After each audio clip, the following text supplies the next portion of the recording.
More chips, don't let the salad win. That's the message in terms of nature of the food maybe that we consume in Wales. It's Wrexham.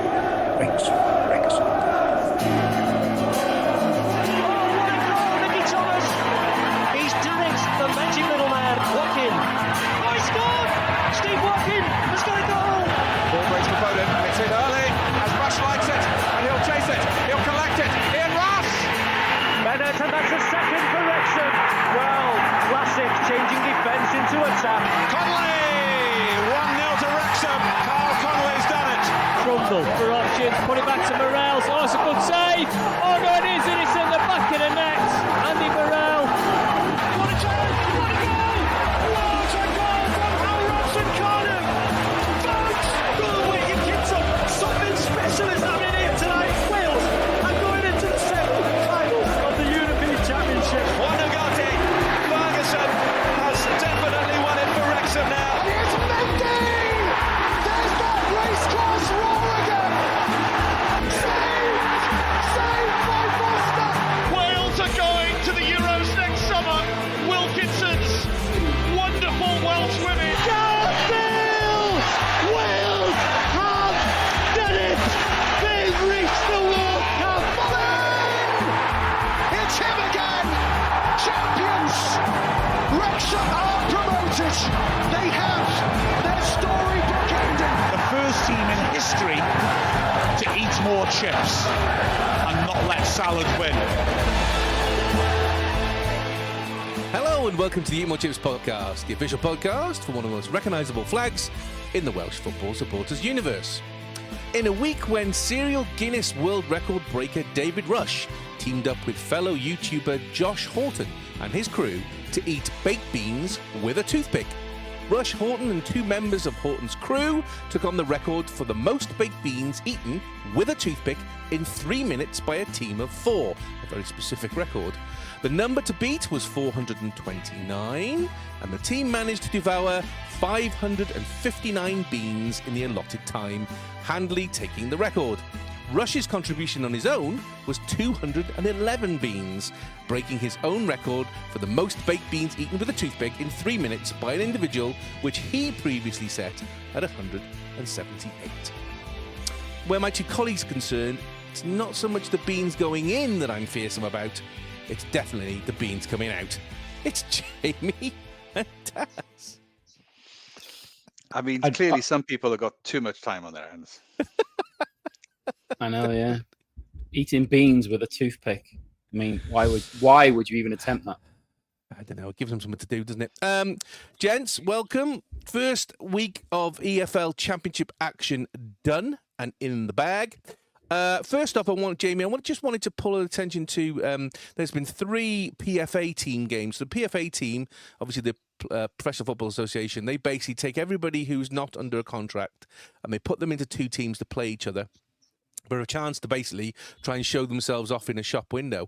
And what's amazed me by the 3 PFA games that we've had in the last 3 weeks, Jordan Davies of this parish, Coy the Assassin himself, who is not in a contract at the moment, not with the team, scored 6 goals in 3 of those games.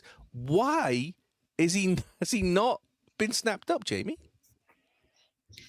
I wish I could tell you. I'm genuinely baffled because, as we well know, a fit Jordan Davies is very capable of doing a job in League One and, dare I say it, lower end League Two. Dare I say it, lower end of League One. I'm genuinely gobsmacked that the season started and nobody's offered him a contract as yet. And like you say, in these PFA games, he's been banging goals in for fun, as we know he can do. You know, we had not too long ago, we had seasons with him where he was.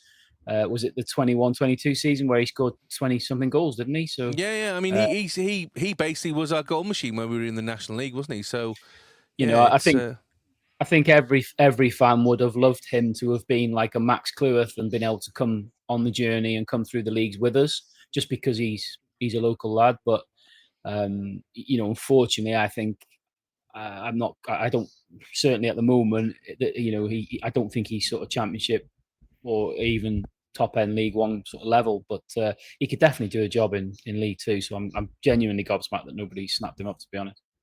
Well, hopefully somebody from League Two sees that and does give him the chance. Apart from Shrewsbury, obviously, because we don't want that anyway.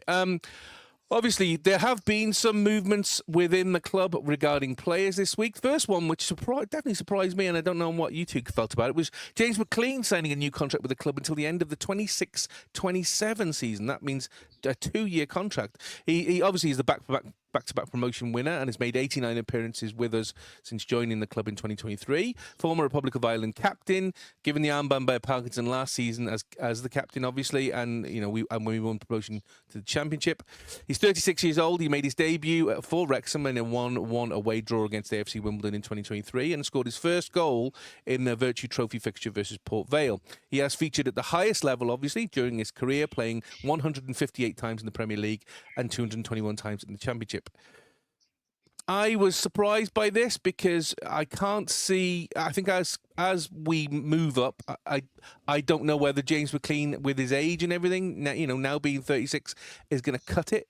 Daz, is this a surprise to you? 2-year contract for James McClean? Well, the 2 years probably is the surprise, I think. I still think he can cut it. I mean, you can see when he's already made appearances, this week or so now. So even if he's not a starter, he's a good bench warmer to bring on.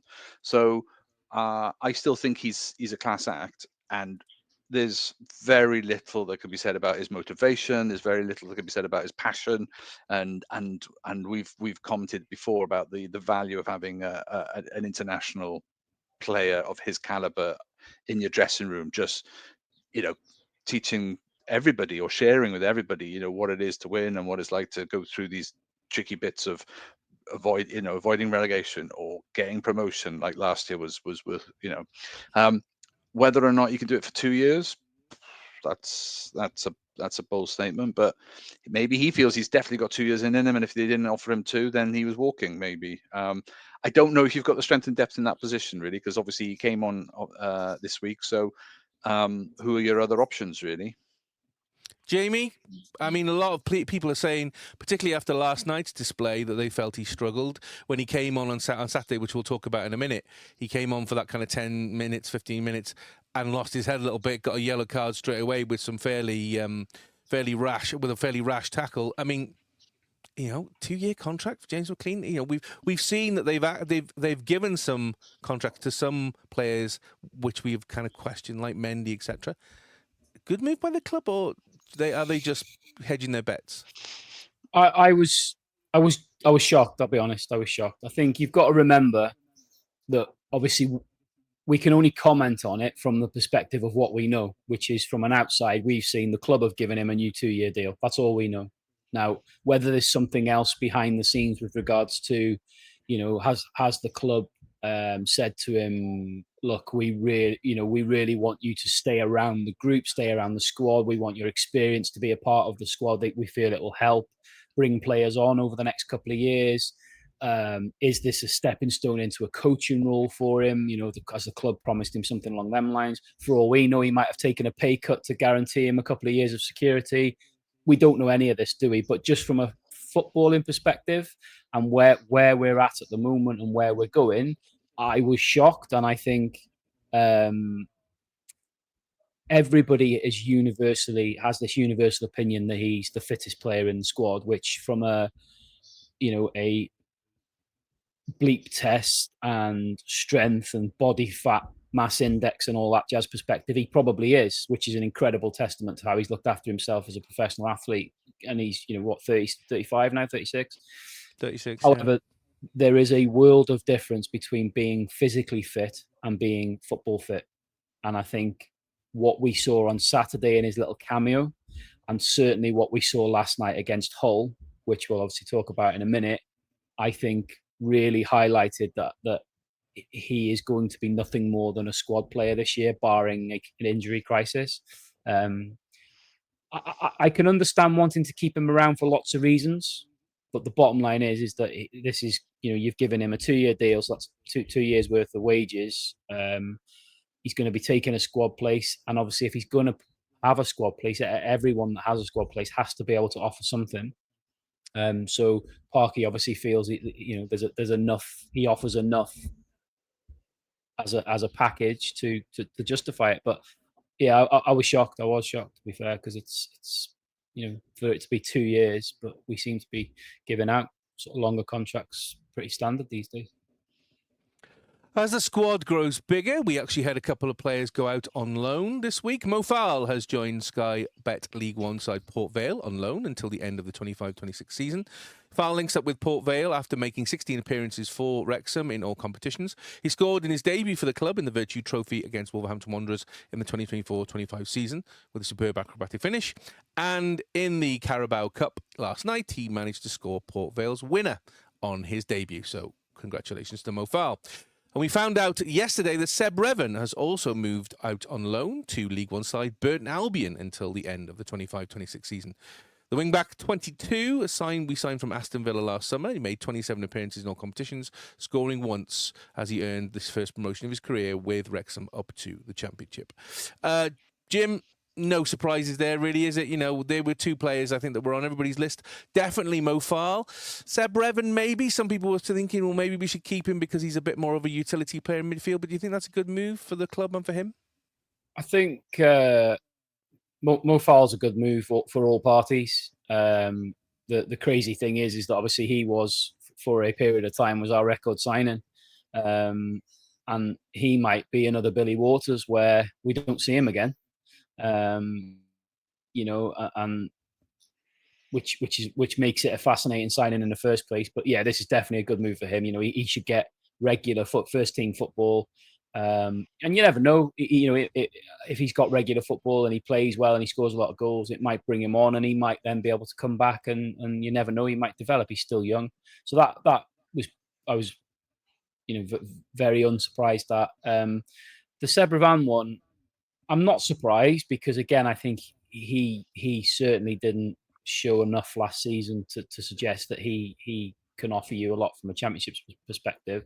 The only thing I'm a little bit surprised at is that he's gone before Mendy. The fact that Mendy's still on the books technically is a shock because I would have thought if you were going to keep one of them, and maybe Mendy will still go before the end of the transfer window. If you were going to keep one of them around, like you just said, because Revan offers a little bit more from a flexibility point of view, I would have expected him to stay. But again, it's a good move for him. He should get regular week in, week out football there, and whether that long term will be of a benefit to us or not, or whether we will see him again, who knows? But no, I'm not surprised by either of them really.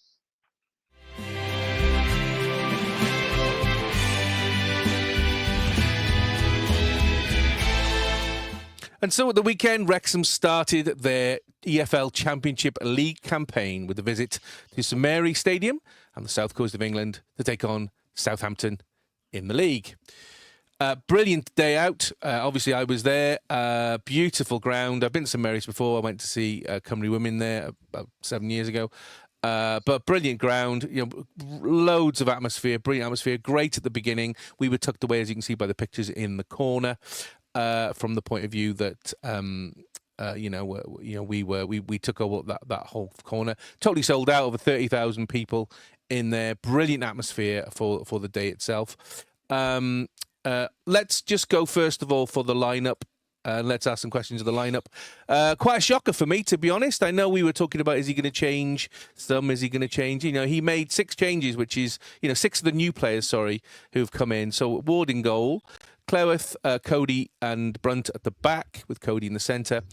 Barnett and Kakache on the wings. Dobson, Matty James and O'Brien in the centre. Windass and Kiefer Moore up front.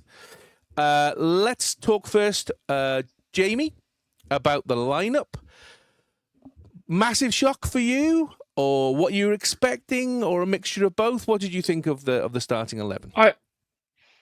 I was pleasantly shocked. I think in the main, I think the one that was the biggest shock for me was Danny Ward. I know that was something that was being debated amongst the fan base before the game, and I think a lot of people felt he would give Arthur the chance to start as number one. He obviously chose to go with experience. If you look down the spine of the team, it's no coincidence that you've got Ward, Connor Cody, Matty James, Kiefer Moore. That's a lot of experience right down the spine of your team.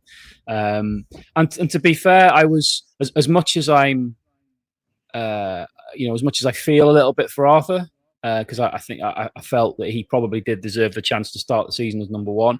I'm also really pleased for Danny Ward because I know there was, we talked about it when we signed him. There was a lot of people that raised their eyebrows at that signing, which is ludicrous. And he showed us. Okay, he conceded 2 goals, but he showed us during that game how good of a goalkeeper he is.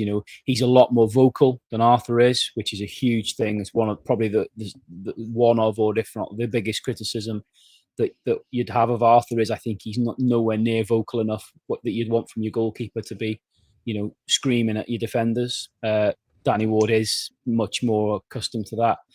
I think he's a little bit more commanding as well. Again, something Arthur should probably be a little bit more because of his size, but I thought Danny Ward came out and captured quite a few balls that I think he came for well. He made a couple of saves as well. So I was shocked and surprised by that one more than any of the others. I think the only other one which really was a little bit of a surprise to me was Kakache playing. I genuinely thought he would go for the experience of McClean, but I think 100% he made the right call. The rest of them, I'm glad he did make those calls and start with the 6 new players because I think it was definitely the right thing to do. Yeah. Daz, definitely going, I think, with the experience against a team that have just come down from the Premiership. Wise move, do you think, by Parky, or do you think he was just hedging his bets from that point of view? Well, I mean, there's a combination there of you've got players with experience, but actually, are we just simply saying they're the strongest team anyway? There's some really, some good players there. I mean, you can say that Kiefer Moore hasn't played much with the team yet, but he's a bloody good centre forward. The ball sticks to him when you send it up to him, and he knows how to put it away, especially with his head. So there are some strengths here, like Jamie said. Wardy is a class goalkeeper. We've seen it time and time for Cymru. He's the perpetual unfortunate sort of second goalkeeper in a Liverpool side that was dominated with other goalkeepers.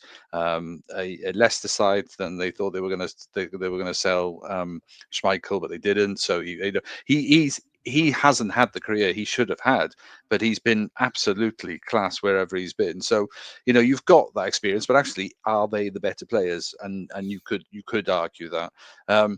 Bringing in Cody, we talked about it last week. What a wealth of experience and leadership. So, that makes a lot of sense. I think that makes a lot of sense. And I just think, if that's what he thinks his best 11 is at the moment, certainly with whatever injuries that are in place with more but Rathbone or anybody like that, if we're talking about injury free, then it would be interesting to see if he defaults to a team like this more often. So obviously Wrexham started the game and started incredibly well. Really took the game to Southampton at points. I mean, don't get me wrong, Southampton had the majority of the players. You can see by the stats they had 3/4 of the ball to our 24.9%. But we definitely stood our own, even to the point where, Kiefer Moore was being an absolute pain in the behind. As you say, Danny Ward made some really, really good saves. Some great moves from Kakache. Eventually, he stuttered a little bit to start with, but started falling into a more of a pattern where as he grew in confidence. O'Brien for me is the cheat code, and I'll say the same thing about when we talk about Hull a bit later on. I thought he was absolutely splendid. You can see the class there. He's dancing away from players. He's creating space. He was doing brilliantly. Wrexham got first goal with a penalty where Kiefer Moore was brought down in the box. Josh Windass converted the penalty. Daz? Well, PGMOL? I was just going to. It was definitely representative. It was definitely a pen, absolutely. Right. So stop there a sec, and you can add your thing in a minute. Red card, yes or no? Is my next question. I don't like the double jeopardy of it all. I'm amazed there's no card.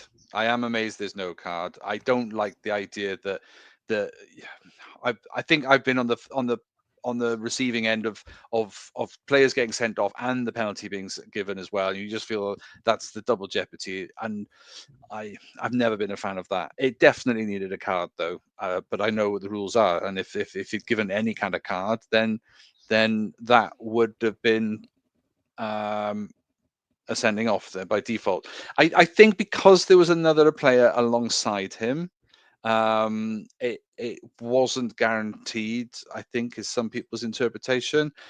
I don't know.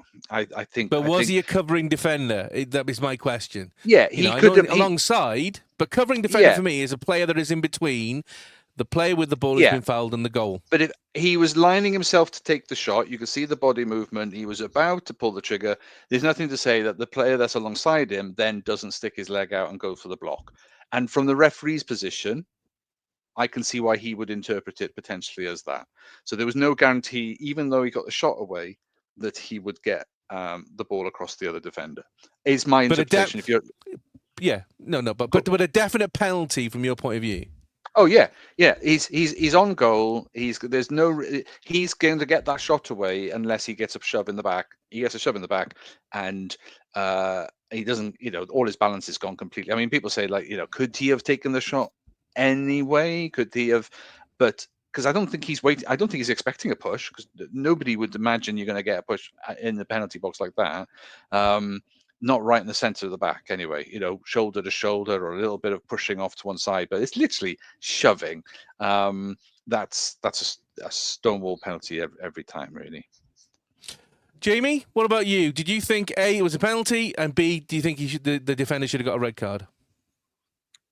100% a penalty. The red card is so contentious, isn't it? Everybody seems to have a different opinion on it and the rules and the interpretation. I think ultimately the fact that he's given the penalty was the most important thing. Whether it should or shouldn't have been a red card is neither here nor there, really. I don't know, because I know the last time I made a comment about a scenario like this, and I think it was during a Wrexham game, because I think you boys both corrected me, because I said I thought it should have been a red card, and you warped on about this double jeopardy malarkey. So for me, I don't know. I mean, it was interesting listening to Parky's interview after the game, because he felt quite strongly, and obviously his interpretation of the rules, he felt quite strongly that it should have been a red card, or certainly he was suggesting he was going to ask the referee to explain why he hadn't given the red card as well, because I think, like I say, his interpretation of it was that he thought it was. I'm not so sure. At the end of the day, the penalty was the most important element of that decision, and the referee quite rightly gave it. I was going to ask you both. If imagine the double jeopardy rule changed, and the referee goes to the attacking team and goes, you have a choice: a player sent off or the penalty. You take the penalty every time. Can you phone a friend?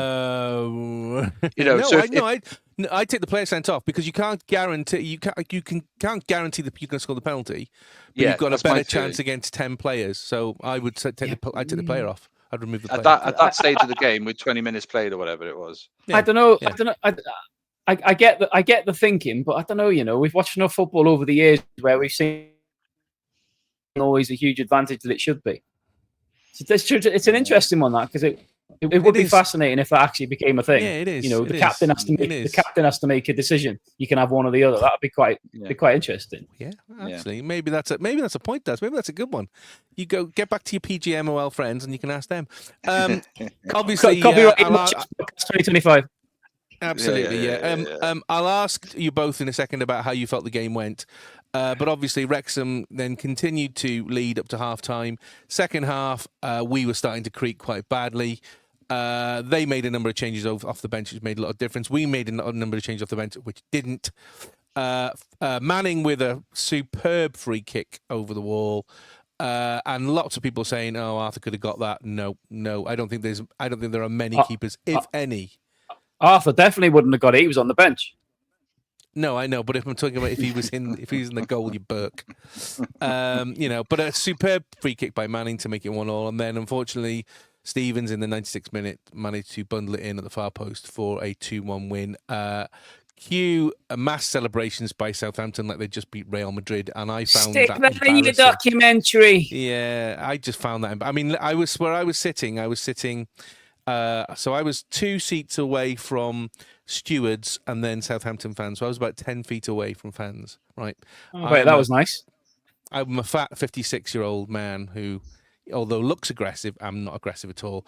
I had multiple teenagers lined up over there giving me the big, yeah, all this kind of stuff, literally wanting to rip my head off. And I was just smiling at them, going, well done on beating us. Congratulations. Obviously, a major mountain you've just climbed. But it was relief. You could see it in their faces. They were relieved because they know that even a draw would have been embarrassing for them because they'd just come from the Premiership and they just had that kind of season. You should have just done the truffle shuffle at them. That would have gone down well. Although there's that guy who does the YouTube, he does all the dancing, the big fat guy. He was there, he was doing his thing. So unfortunately we couldn't hang on, but brilliant game. I was massively proud of all the players.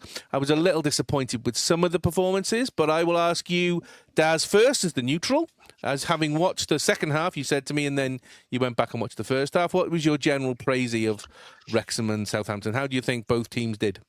Yeah, I mean, I'd be fascinated. I mean, you're showing some stats there about the 75%, 25% possession. I'd be interested to see what that was first half, or at least a good chunk of that first half, because it felt like I say, I rewound and watched a little bit of the first half because I came in late. I came in the halftime, and it sort of implied that if you look at all the clips and the near misses and hitting the post, Connor Cody hitting, there were moments. It felt like Wrexham had their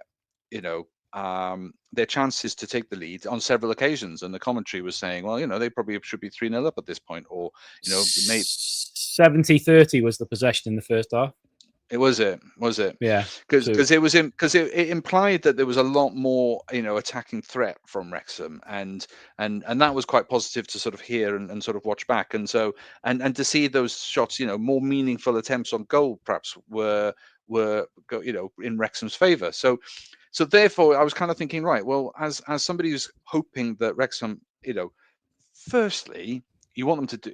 I'm not saying not to do well, but I mean, I want them to not embarrass themselves in this first season and really sort of solidify themselves, and whatever comes of it after that, it'll be great, because the Welsh fan in me, the neutral fan, whatever, but also, of course, I have an affiliation to Wrexham. I want them to do well, but I want Welsh football to have this benchmark, this standard, and Swansea achieve it, Cardiff come back up, three-way Welsh derbies then would be great, and all of that.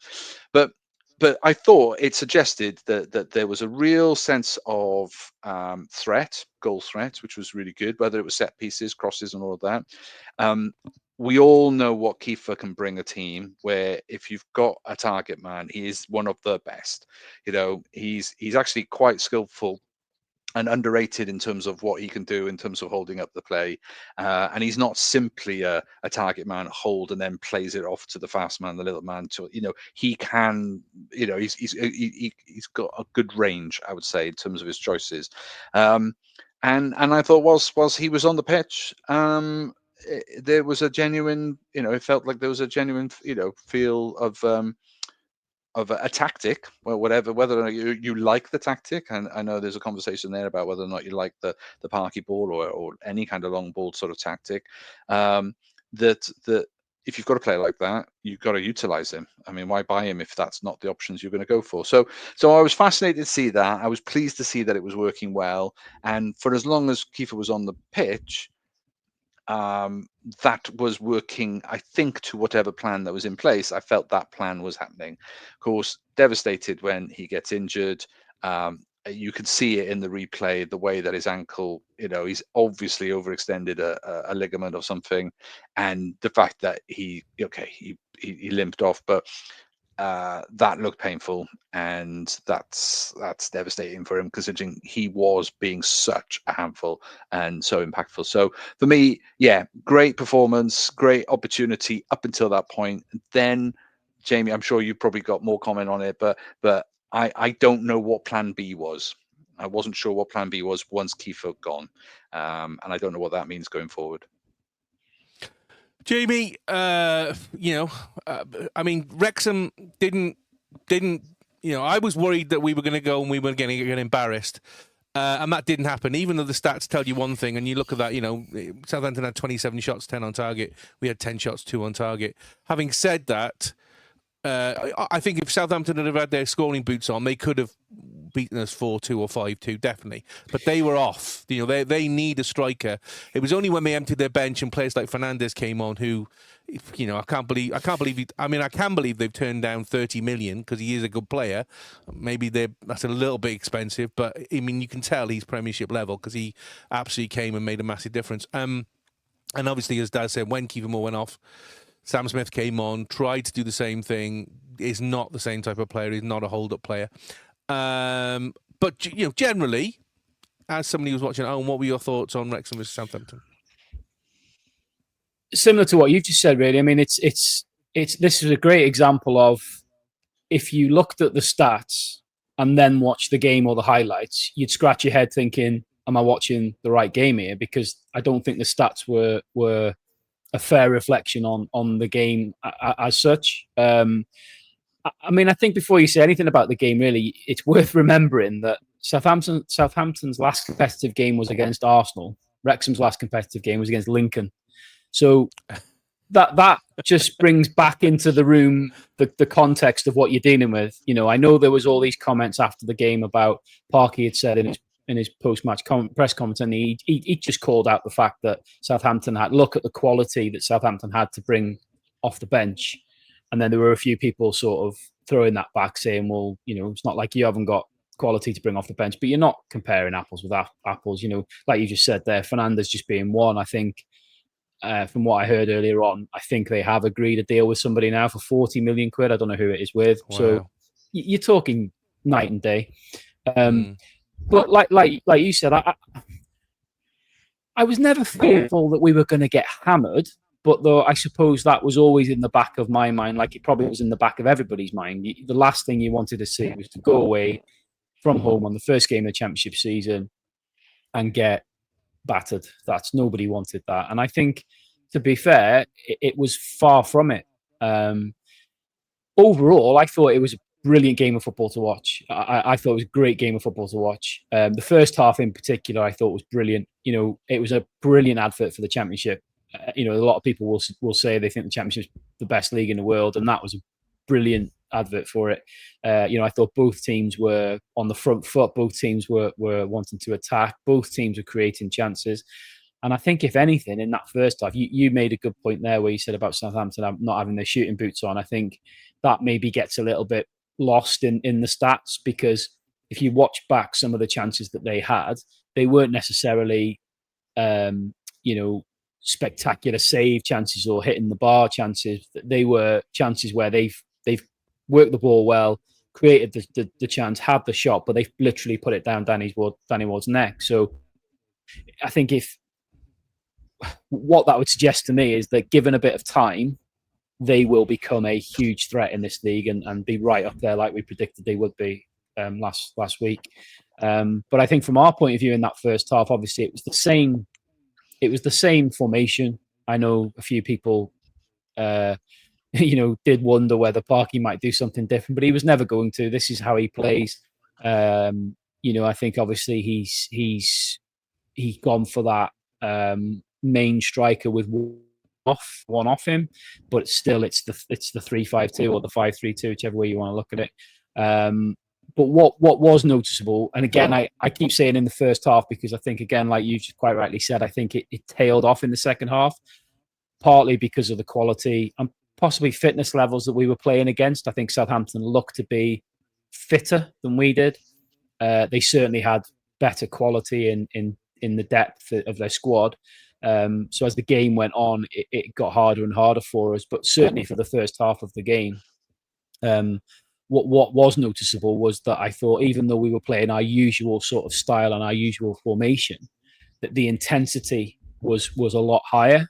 And I think that is a testament to the new players that he's brought in. I think he's brought in players that have got energy, the likes of O'Brien, Windass, Kakache to a point. So that was quite evident. And I think, if you go back and watch the game, as much as these stats would suggest that we got absolutely battered by Southampton, if you go back and you look at it, in that first half, we've had 3 massive chances. In that first half, you've had Connor. 8 minutes into the game, you've had Connor Cody, who's just tapped one over the bar from a corner. Any other day he's burying that in the back of the goal. Josh Windass hits the bar. Lewis Brunt has a header just over the bar from another cross in. So we've had big chances. Likewise, Southampton had a couple of really good chances in that first half as well. With Danny Ward had to make a couple of saves. Connor Cody's cleared one off the line. So in that first half, it could have been 3-3. It could have been 3-1 to somebody. It could have been any. It could have been any scoreline because there were some really big chances. Obviously, we get the penalty and we get the lead. I think on the backs of play in that first half, I think we created the better chances, but obviously they'd had the majority of the ball. But as we came out into the second half, unfortunately, the game did change when Kiefer Moore got injured. Daz summed it up perfectly. I think it's excuse me. It was a really great point to call out that was a great 55 minutes to highlight that Kiefer Moore is not just a lump up front. He is a really good footballer. He made some brilliant runs. He is obviously an amazing target number 9, and our system very much requires one of them. You literally couldn't handpick one any better. But he's good on the ball. He made some good runs. He linked up well with Josh Windass. Obviously, that's what the penalty came from with that transition with him and Windass. So to see him getting injured was almost like, for fuck's sake, it's like we've got this amazing focal point that our system needs. And now, how long is he going to be out? I mean, I think. Well, he was at the game last night. Because Tim said when we had a Spaces, Tim said he saw him in the dugout, but he couldn't tell whether he was wearing a boot. He wasn't on crutches, apparently. No. Some things I've heard today have said, actually, it's not as bad as you think, and he might actually be in the squad on Saturday. The commentator from Sky said he may have done his ACL. How you can do your ACL with an ankle problem, I do not know. No. So, depending on who you listen to, it's all kinds of nonsense. The replay looked horrific when you saw, as is usually the case, you watch anything in slow motion, it looks 10 times worse, but it looked horrible. I hope that it was just a freak tweak, and he's been able to get some ice on it, rest it up for a couple of days, and it's actually not as bad. If that's the case, that's a huge bonus for us.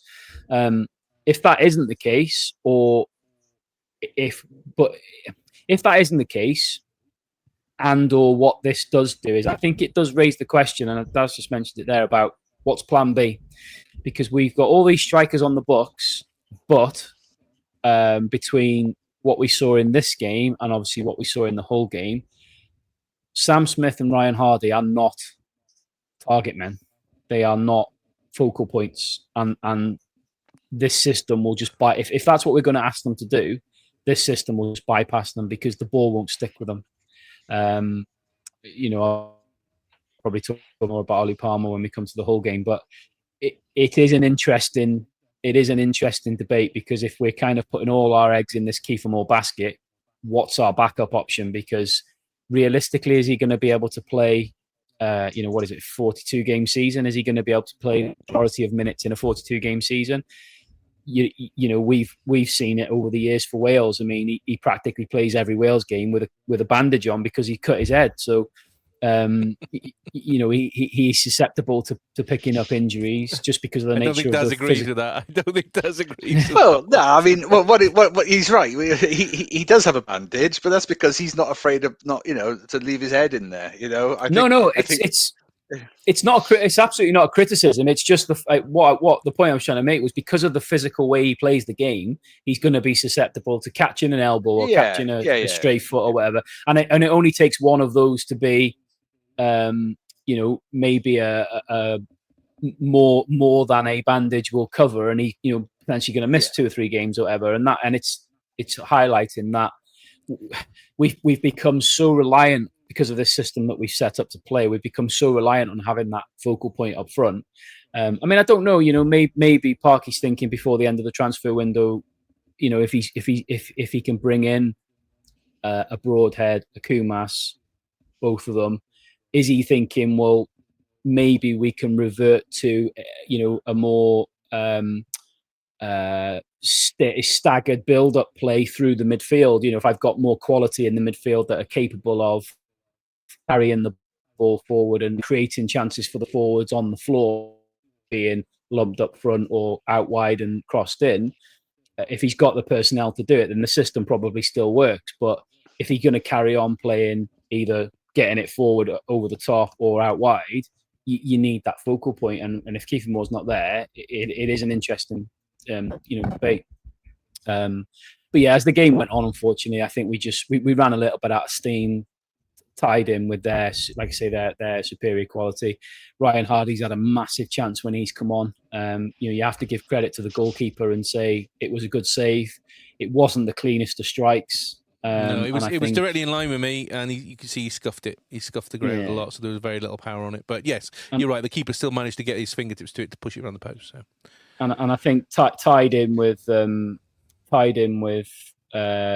again, we'll talk about it in a minute. With the chance he had in the whole game, it's probably his confidence is a little bit lower at the minute. Curse? Is he getting the Wrexham striker curse? Because last night Mullin scored, Mo Fowl scored. All these Wrexham players put another shirt on and they can start to bang them in.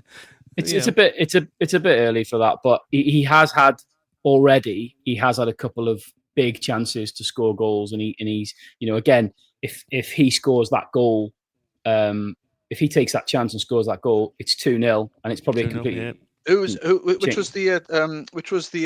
O'Brien who got the ball down the wing and could have played it into some basically a bit of wide open space? Was it Sam Smith running in on it? It was Kiefer Moore. I'm sure it was Kiefer Moore. At the end of the first half, do you mean? No, and near the end. Just before Hardy's shot gets saved, there was another moment just before it where actually rather than he kept hold of the ball for too long, and if he just played it a square across, I think it was Lewis O'Brien, wasn't he? He had a run through on goal, and I think he tried to bring it onto his left foot, but everybody was screaming shoot sooner, and he didn't shoot. But there was somebody wide open as well, I think. Yeah, so I think a different choice there, and then that's a goal. There was also a question mark over a penalty shout for that instant as well. Not so sure. Likewise, those swings and roundabouts, we were lucky. There was the contentious Max handball, which I hate that rule, and I don't think there was any intent whatsoever. However, we've seen them sort of ones given. Sam Smith got away with one for pulling the shirt towards the end of the game. So it all balances itself out. The bottom line is, I think at the end of the game, you've got to give credit to Southampton. A worldy free kick. You could have put Arthur and his biggest dick in the Championship in that goal, and he wasn't saving that. Danny Ward made a good effort at it. Question mark maybe over the wall. Did the wall jump? Wall didn't jump. Wall didn't move at all. They stayed. Should the wall have jumped? If you're that bothered about not jumping because you're concerned about it going underneath, then stick somebody lying on the floor. You have to tip your hat off to it. Brilliant technique, brilliant goal. I think Parky will be disappointed with the winner that they got. From a defensive point of view, Ryan Longman switched off at the back post. The ball comes over and allows the guy then to put it back across the goal. No criticism for me to Danny Ward or Connor Cody that were trying to stop it. It was there to be scored. I'd be more critical at Ryan Longman for letting that ball be brought down. But yeah, absolutely. I said at the end of the game, I had zero complaints because I think that the major thing I took from it is it's given me loads of encouragement that we are going to be okay in this league. We've still got a long way to go. It was the first game of the season. I still expect there to be new faces coming in. You've got to remember that some of these lads probably barely know each other's names because they've only, Kiefer Moore only came in a couple of days before that game, didn't he? So there's still a long way to go for this team and this squad to find a rhythm But if that's the kind of starting point that we're capable of, that first 45 minutes in particular, then it gives me huge optimism for being able to survive. I'm not getting ahead of myself and thinking, oh, happy days, this is it, playoffs, here we come. No, but I'm more confident now after that first half that we've got enough already to survive in the league and be mid-table-ish. I think from an individual player perspective, Daz mentioned before, I think that the new boys, none of them did themselves any harm. Lewis O'Brien in particular, sorry, you said about Lewis O'Brien. We've seen already what all the hoo-ha is about him. He is the best kind of compliment I can pay him is he's a superior footballing version of Ollie Rathbone. He's all action, he's non-stop, he's low centre of gravity. He likes a tackle, and he gets forward, and he literally, like he said when he signed, he covers every blade of grass. So he is one that I think will be really good for us this season. Do you think him and Rathbone getting together when Rathbone comes out of injury, do you think that's going to be a win, a way forward, or do you think you can't play them together because they are a bit too similar? No, I to be fair, I do envisage the two of them playing in front of a defensive midfielder. The question is it Matty James? Is that seems to be his favoured pick in there at the minute. Dobson, he was okay, but obviously I felt at times that the quality caught him up. The foul for the free kick was a great example of that, where that was just too slow. Obviously we've got Thomason, haven't we, who we've not seen yet, and he's injured. There's a possibility there. I don't know. I think maybe in certain games I could see Rathbone and O'Brien playing together. Who knows? Kiefer Moore, obviously we already mentioned. I thought he was brilliant. Hopefully that injury's not too bad. The back three for me were the ones I wanted to kind of mention, because I thought as a unit, when you consider that again, Conor Cody had literally only coming through the door, 48 hours before the game.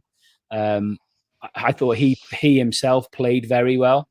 But I thought the two lads either side of him, and particularly I just wanted to call out Max, because I thought at times in that game, I thought Max he played brilliant, and I can only sort of reaffirm what we all believe, which is he is destined for great things. And I think as this season progresses, he will continue to get better and better.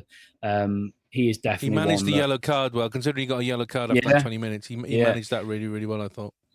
But there were some times in the game where he just read the game really well. It wasn't necessarily doing anything overly spectacular, but I think he just read the game at times really well. He put himself into some really good positions to be able to intercept things and pick balls up. But yeah, I thought the back three collectively were spot on. So yeah, all in all, like you said, you said it yourself. Proud is a good way of putting it. I think we should all be proud of what they did.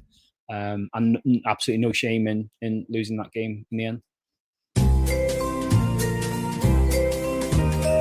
And now it's time for the away day footy scran review. So, brand new EFL season, first time in the Championship for over 40 years, and it's of course time for the Eat More Chips away day footy scran review. To stop Jamie moaning about the fact is that we call it a fish and chip review, and I never eat, or hardly ever eat, fish and chips. So the away day footy scran first one, we are out at Southampton, on the beautiful south coast of England. Today we have a double cheeseburger with cheese and a bottle of water for the princely sum of, wait for it, £9.50. Yes, £9.50. Notice on the burger as well, no salad. No salad. You don't do salad. You don't win friends with salad. So I'm going to eat this because I don't want you to watch that because it's not very nice. And then I'll give you a review. So footy scran duly dispatched. Nice fan zone, as you can see behind me, just outside the stand, which is lovely. Quacker's Family Kitchen for the double cheeseburger and a bottle of water.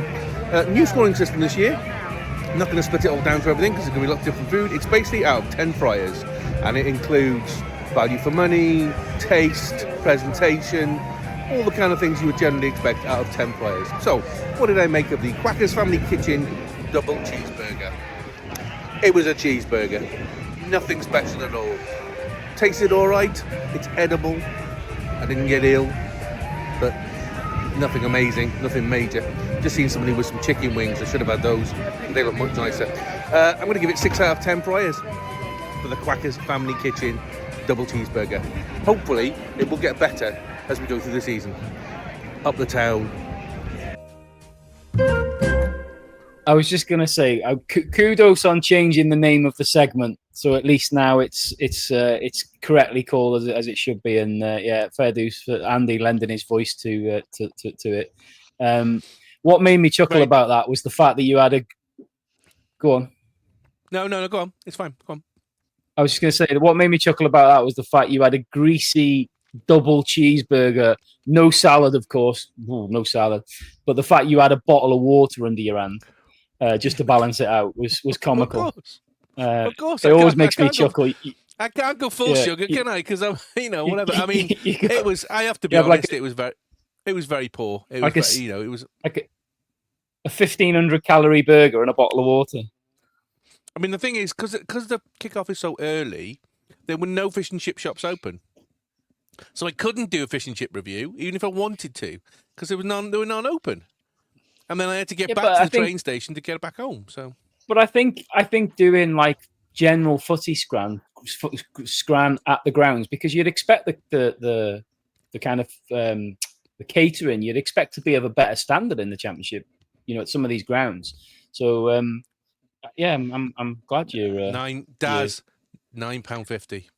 That's too much, man. I know. I literally almost shit the bed when she said to me that'll be £9.50, and I went, just for a burger and a bottle of water with no salad on it, £9.50, and she went, yes. And I went, how much was it with the salad? I don't know. Well, I think that. Well, salad is so crap. It's free, isn't it? That's why they give it away, because it's rubbish.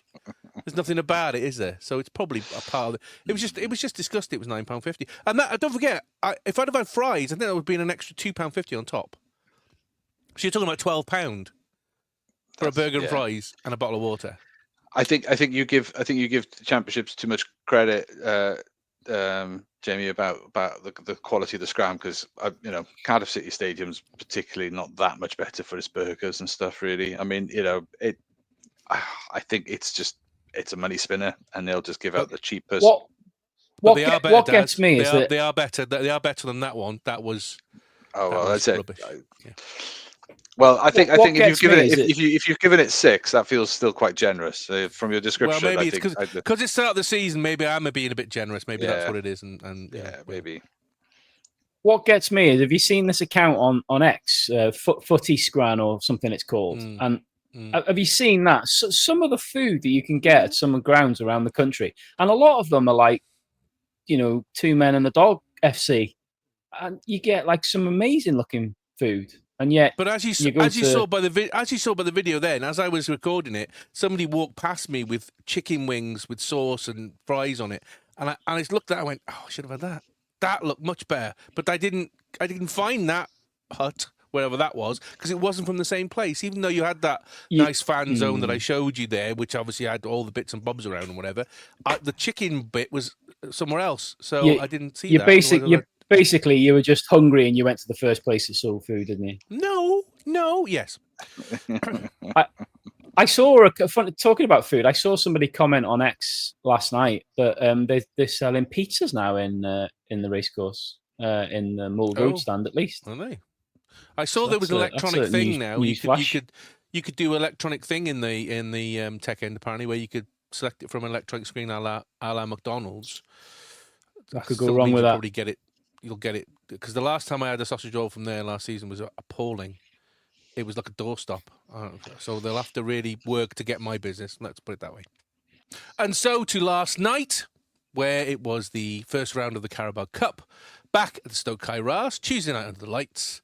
Best night there is to have a Tuesday night under the lights, if that makes any sense.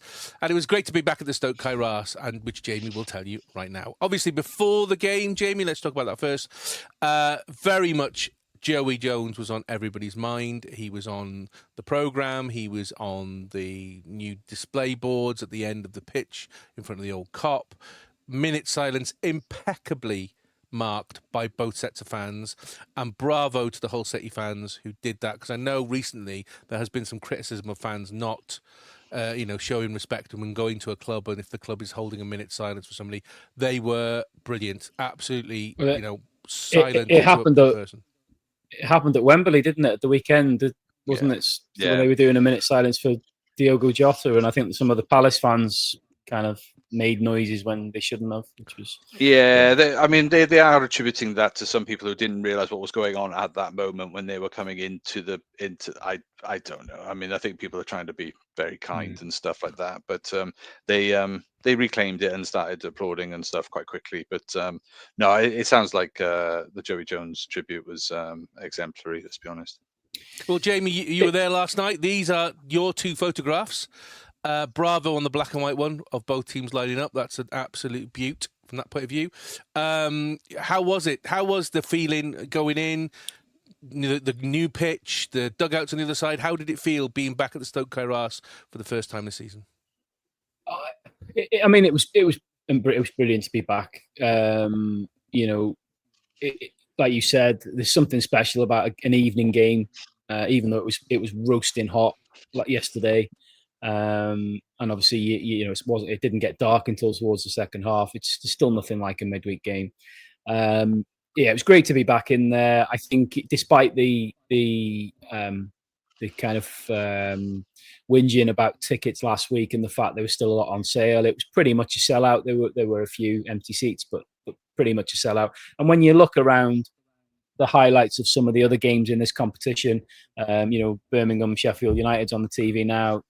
There's an awful lot. I started watching Swansea at 7:00. Yeah. It was one stand, the stand facing the TV, totally empty. Yeah. And then obviously I peppered around.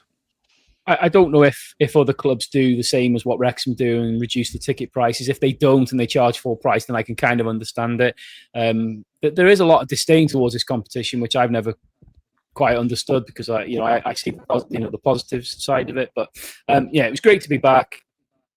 Pitch looks unbelievable. To the point where every time anybody went in with a slide tackle, or when Ollie Palmer went sliding on his knees in celebration, I almost wanted to cry because I was worried about him putting divots in it. It honestly, when you see it on Saturday, I know it looks spectacular in the pictures, but when you see it up close, it is unbelievable. It looks like perfection to play on. The new sprinkler system that they've put in is like full on. When they switch that on, it literally covers the whole pitch. If they've invested a lot of money in that pitch, and if it stays to that standard all the way through the season, obviously when the weather deteriorates, incredible. The dugout switch is an odd one. That's going to take some getting used to. I understand why they've done it, because obviously, hopefully this time next year when we start next season, the Kop will be there, and obviously all the changing rooms and everything are going to be in there, aren't they, with the tunnel in the Mould Road side of the Kop, so in that corner. So obviously then the substitutes and coaches will come out of that corner and walk down the touchline to the dugout. So I understand why they've moved them there, but it's odd seeing them on that side. Although they look like they've got some incredibly plush seats in there, some fancy like leather bucket seats in there with Wrexham badges embroidered into them. But yeah, it was great to be back, and then like you said, the Joey Jones element to it, the program which I've got for you is lovely. The front and the back cover, obviously, there's a picture on the front of him with his famous fist gesture, and then on the back, which is you just showed on that picture. The minute silence was quite a touching moment. I know it's a pretty common thing in football where you have minute silence for things, but it was touching. Like you've already said, hats off to the Hull fans. I know it is a contentious subject at times, and I always do get a little bit nervous whenever there's minute silence at football games, because I just think it only takes one person to make a noise, and then that creates a big snowball effect, doesn't it? You get and it just mars. If something like that happens, it just mars the whole scenario. But yeah, impeccably, impeccable minute, and it was lovely. And what was really nice was, occasionally through the game, whether it come across on TV, I don't know, but occasionally through the game, the crowd broke out into Joey's chant, which was lovely, and I'm sure it's something that will be consistent this season, which it'll happen during games. But yeah, it was a lovely moment, and I guess something they'll replicate on Saturday for the first league game. Well, obviously the tifo came, the Joey Jones tifo, the new one that the pod has contributed to. So thank you guys for that. Appreciate that. The Joey Jones tifo came out of the Southampton game. Don't think it came out on last night. I would imagine it will come out Saturday for the first league game at home, certainly. So obviously there was the lineup and a complete 11-player change by Parky, where he took everybody who started on Saturday and gave them all a rest, and brought on pretty much the other half of the squad. A conquering goal, Aaron James making his Championship League debut, Scar and O'Connell at the back, Longman and McClean on the wings, George Evans, Elliot Lee and Harry Ashfield in midfield, again making his Championship debut, and Ryan Hardy and Sam Smith up front. Daz, complete 11-person change. Surprised by that? Yeah, it feels like we're still in the pre-season warm-up, isn't it? That's pre-season tactics. That is changing the 11. Normally,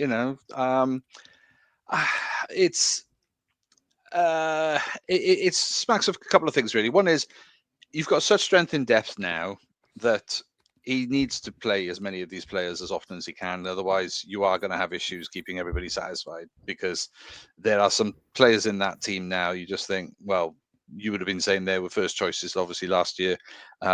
It's a sudden dump to a bench feels quite harsh. So I think using a cup run like this is a useful tool for doing that. I mean, you can do it this way. You can use, famously Klopp play the kids, or other teams would play academy players and things like that. So this is definitely a good way of utilizing it. But also I think I wonder if he still knows his first 11 absolute, and certainly after injuries in the first game, looking at alternatives, it's a good opportunity against good opponents, strong opponents, and it was a challenging game. So I was a bit surprised it was done in this way. Normally, you say there would be at least a little bit of continuity and some leadership, but that's one hell of, when you've got the likes of McClean, or Elliot Lee, or whoever, they are leaders of. They've been in your side for such a long, a few years now. It's quite the bench to have. So great to be able to do that. So it looks like the producers of Welcome to Wrexham had a word in Parky's ear and said, "Listen, seeing as we're going to start season 5, let's start it with a bang." Going to Southampton, putting up a good fight, only just losing with 96th minute. Okay, let's double down on that by Elliot Lee scoring in the 31st minute with a deflected goal. Then the massive ex-Chester shithouse that is Ollie McBurney managing to score, and he was a massive threat all night, scoring on 36 minutes. So it was 1-1 at the break. Then Ndala, who's on loan from Manchester City for Hull, he stepped up and scored a really, really good goal against some might say against the run of play, but Hull were definitely getting into the game by the 70th minute. We were looking tired, to say the least, to go 2-1. Then probably one of the worst goals I've seen Wrexham concede in a long time, as Crooks pretty much put it into an open net on 81 minutes. 3-1 down. Everybody's going, okay, maybe this isn't maybe this is not what we want, but hey, at least it's a cup, so we doesn't have to worry. And then some guy called Oliver Palmer came off the bench and managed to put 2 in the net in the 91st and the 92nd minute to bring it back to 3-3. As so many people ran back into the ground, having left early. Shame on you. And then obviously went to straight penalty shootout. Wrexham scored all 5 penalties. So that was McClean, Lee, Windass, Palmer and Marriott all putting their penalties in. And Dala, who scored the second goal for them, hit the crossbar and bounced out. So he missed. And Wrexham win 5-3 on penalties. And what's our reward for round 2? Preston North End away. Week commencing the 25th of August. So, yes, Preston North End. Never mind day. So, there's the stats in front of you. Jamie, you were there. Give us your rundown on how you thought the evening went. Well, first and foremost, hang on. While you're doing that, I'll have my burger. So you carry on, and I'll have my burger. You have your burger. Let's hope it's better than a 6 out of 10. Yeah. Before I say anything about the game, I have to call it out, right? As my name this evening suggests, I've got to be honest. Compliments to Hull City for their honouring of the minute silence before the game, but that you're getting mauled by the Tigers chant and giving it one of these is pretty tragic. I'm not going to lie. That was cringe levels. That was that was not good at all. But no, in all seriousness, I think it was if this is the type of season we're going to have between what happened against Southampton and what happened last night, then God help us, because I'm going to need a defibrillator by the end of the season.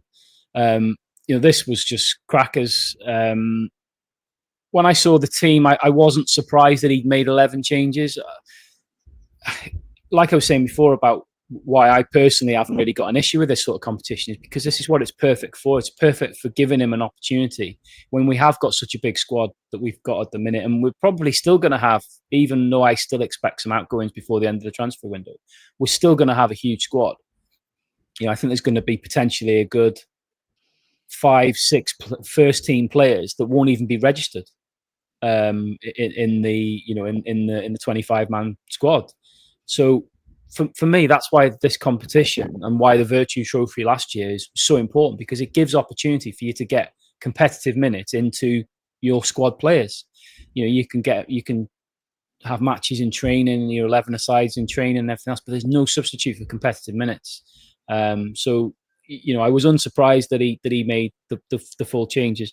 But I think you've got to be realistic and you've got to be honest and say that that 11 that we started with last night was fundamentally a top end League One side. That there are the bulk of that 11.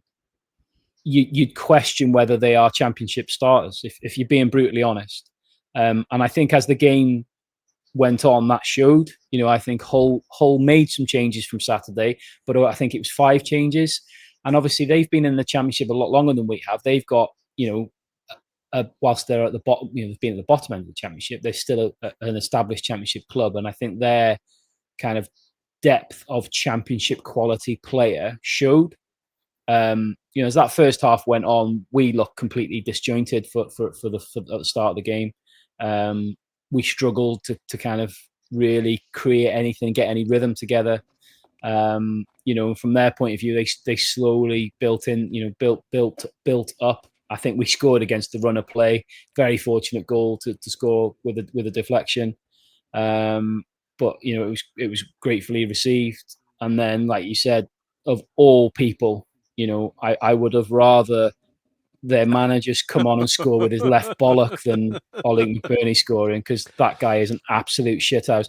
And I genuinely expected when he scored, I genuinely expected him to come and do something in front of the crowd, but he didn't, thankfully, because that would have just been salt in the wound. You could see, though, it was coming, though, couldn't you, Jamie? Because he was amazing. Considering he literally walked into the club like a couple of our players a couple of days before, you wouldn't have thought it, because he absolutely ran the show up front. He was a huge threat, and obviously after he scored the goal, he forced a save out of Arthur. And to be fair, when you look at that chance that he had, that kind of highlights what I was saying before about the R11 that we started with being without being sounding horrible about it, being more a top end League One side, because he put Owen O'Connell on his arse like as if it was Sunday League. And this is not a striker that's necessarily quick or fast feet or whatever, but he's he's intelligent enough to be able to like you say, run the game to a point. But yeah, I think it was only fair that I think they got the equaliser from a balance point of view with the way that first half played out. And then, to be fair, in the second half, they just took the piss. If we're being brutally honest, as the game went on, they took the piss. They absolutely, for a big chunk of that second half, they completely embarrassed us. Palmer for them in midfield. Their Palmer. Yeah, their Palmer was. He ran the show. He did. He was brilliant. But it's always horrible when the opposing team is stroking the ball around and the crowd are doing the olays. It's always horrible. And I granted, you have to acknowledge the fact it was a horribly hot night, so it must have been horrible to play football in. But it's the same for both teams, so you can't use that as an excuse. And like I say, to be fair, they absolutely just dominated. That being said, Ryan Hardy's had a massive chance just after half time. And when I watched it back, obviously, even though it was at the tech end, I was on like the side of it. So I knew it was a good chance, but I didn't realise how good of a chance it was until I saw it back. Again, you've got to be looking at that and thinking, yeah, that's going to do his confidence no good, because I think at least the one on Saturday against Southampton was, you could say, you'd say he still should have scored, but you also credit the goalkeeper for making a great save. That one on last night, it was harder to head it wide. It was harder to head it wide than it was to put it in. I mean, his head must be the shape of like an oxo cube or something, because to be able to do that. Boyle will be getting, the reason why he's got the hair now is because he's stopped his head getting like a 50 pence piece. So yeah, leave him alone. The problem is when we have got a lot of striking options, he can't afford to miss chances like that, because the more chances like that he misses, the less opportunity he's going to get to try and put it right. So that was a huge chance, but after, like I say, that was pretty much just in the second half. After that, they ran the show.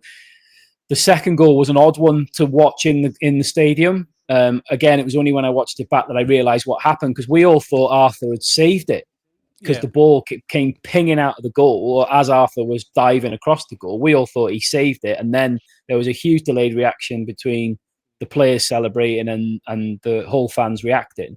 And we obviously all thought, it's crossed the line. Arthur's tried to save it. It's crossed the line. The referee's had a buzz on his watch and he's given the goal. When I watched it back, it came off the bottom frame of the goal where the net is, which was in real time when you're watching it live. You didn't get that at all. So that was interesting. But yeah, again, they deserve that one. You said it yourself there, though. Their third goal, again, I would imagine, no matter who's on the pitch, from our perspective, defensively, that was just calamitous. I was furious. Yeah, I was furious watching it. We needed the Benny Hill theme tune across the Tannoy over the top of that goal. Somebody stick your foot through it. Stop. Yeah. They're all stopped. I think they thought it was offside, so they're all stopped with their hands up, trying to play the whistle. Don't play the whistles. Just put your foot through it and worry about it later, because they'll still blow up afterwards. But at that point, 81 minutes gone, I don't think you could argue they didn't deserve that lead. No. They were by far the better team. But then you have to give credit to Wrexham, you have to give credit to Parky, and you have to give credit in particular to Ryan Barnett and Ollie Palmer, because they made the difference. Ollie Palmer, it's an interesting one. It's an interesting one. Was this his swan song? Is he still going to go? Is he going to go? Is he going to stay? I guess that's another question in a minute. Just purely looking at it from this game, he couldn't have done any more. He came on and he basically did what Ryan Hardy and Sam Smith couldn't do. Was he was that muscle focal point up front. And he roughed them up, and it was really two simple headers from two simple crosses that he just connected with. But obviously, to get the 2 goals in a minute, or 2 goals in 2 minutes, the place went berserk. With those that were left, like you say, quite a lot of people did leave when that 3rd goal went in. And I know it's a cliche thing, and certainly over the last few years, that people joke, don't they, never leave a Wrexham game early. It's always baffled me just as a football fan generally. You know, when I watch games on TV, the ones that really get me are the people who make a conscious decision. I'm leaving the game 5 minutes early, where your team might be, you know, nil. It might be 0-0 and you're on the attack, or it baffles me that people leave the game early. The only ones I can kind of condone or kind of understand are if you may be elderly or you've got some mobility issues. I can kind of understand that. But for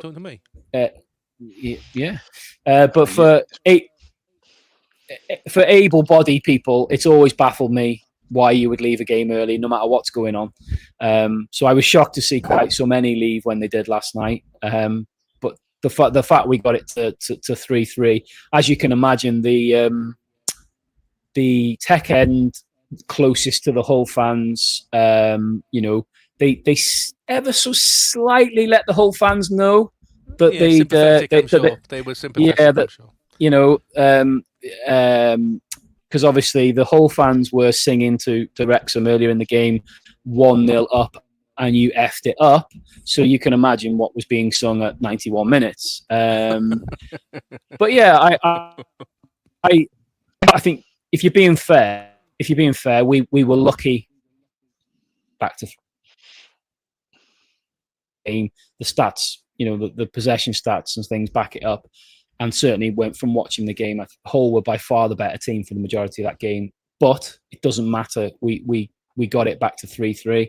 And then obviously the penalty shootout. I hate penalties. In any game, I hate penalties. But you have to say, credit where credit's due, all 5 of Wrexham penalties were brilliant. They were really, really good penalties.